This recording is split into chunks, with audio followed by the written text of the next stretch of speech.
So we find ourselves, Elisha telling King Joash here. He says, open the window and shoot the arrow. He opens the window and shoots the arrow. And he says, you are like this arrow. You are the one that's going to conquer, right? He says, now take the arrows and strike the ground. And I'm talking, this dude should have been built up. Like you're going to completely destroy your enemies. You are that arrow, right? He says, strike the ground with them. And dude only struck the ground 3 times. And we think, what's that a big deal about? Listen to me. When you want something, you don't go halfway and quit. There's at least 6 arrows in this man's quiver. For real. He said you should have struck the ground 5 or even 6 times. Why? Because you shot 1, at least 5. You should at least use all of them. Maybe even 6 for the one you shot. You really want it? You would have done it. And this is where some of us get it twisted and we stop. We think it should have been easier than this. And we give a half effort. Right? You know I'm right. We give halfway and we give ourselves excuses to quit. Maybe the king thought this is stupid as he does the ground 3 times. I don't know why he stopped, but he stopped when he should have. Do you understand what Elisha just said? You will destroy them. You are the man for the job. God has anointed you for this task. Strike the ground like you were the champion. And he went, and that was it. And Elisha was pissed at him. He said, if you would have done it like you wanted it, you'd have got it. But because you only did it 3 times, you will only be victorious 3 times. And that's where some of us, like we see a little bit of the promise of God come through, but something hard comes against us. Like Eliab did to David, and we quit.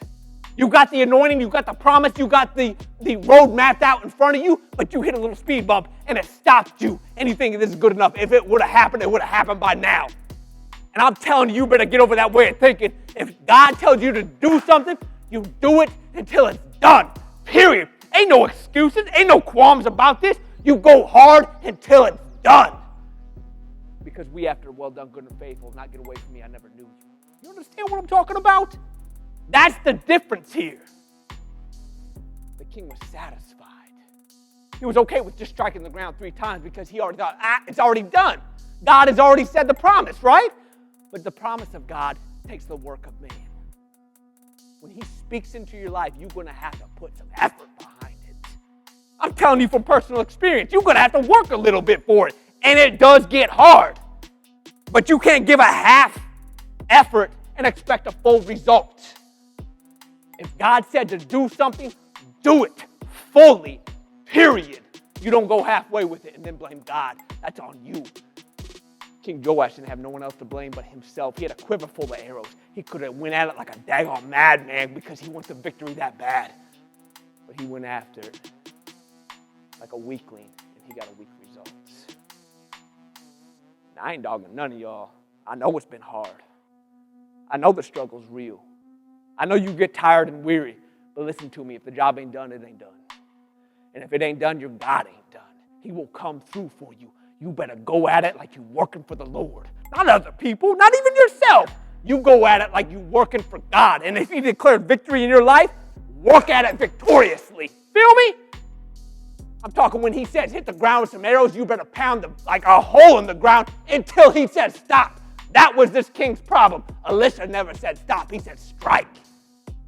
And some of us stop short of the call out to quit. If God ain't say quit, why you stopping? You know what I'm talking about? But it's hard. I know it's hard, so what? Ain't nothing good come from ease.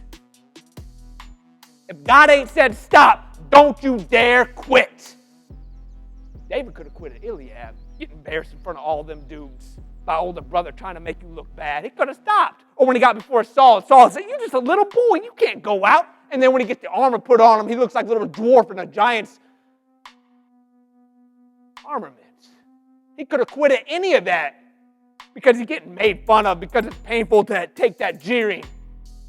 Nothing stopped him. Matter of fact, David put his life on the line to believe his God that fully. That's what He's calling us to do, no less.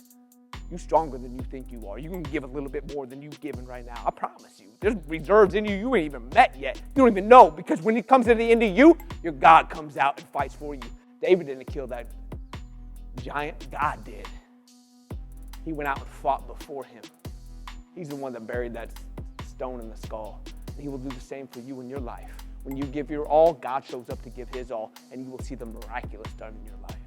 I can testify to story after story after story of him bringing in exactly what we need as we went, as we put our hands to work. And he's still doing it to this day.